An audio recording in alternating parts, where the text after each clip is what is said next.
Nagaan isiniif ta'u maatiin Yookoo Dr. TV. Egaa gaaffiin kun gaaffii namoota baay'eeti. Dursanii yeroo malee dhangalaasuu jechuun maal jechuudha? Ansi dhubu daraan jira baay'ee rakkoon kun. Namoota baay'ee rakkina kana hawwamee jira. Garuu namoonni baay'een mana yaala dhufu sodaatu. Yeroo malee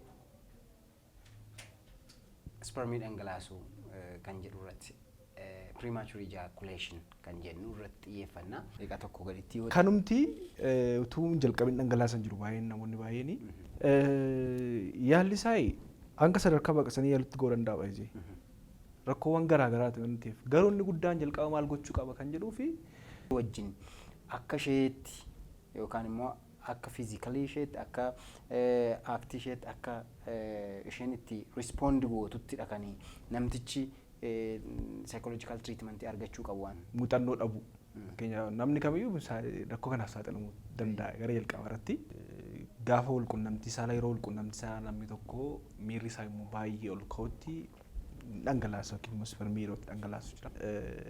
Dafanii spermii dhangalaasuu yookiin immoo premature ejaculation kan jennu daqiiqaa tokko gaditti. Risk factor kan ittiin jennu yookaan ka'umsi wanta kanaaf wanti nu saaxilu maal fayyannee waamuu dandeenya. Subscribe godhaa chaanalii keenya waa'ee fayyaa kamiyyuu keessa galtanii argachuu dandeessu. Gaaffii yoo qabaattan immoo 7024 irratti bilbilaa. Sagantaa biraatiin wal arginaa waan nu dhaggeeffattaniif ulfaadhaa. Nagaatti.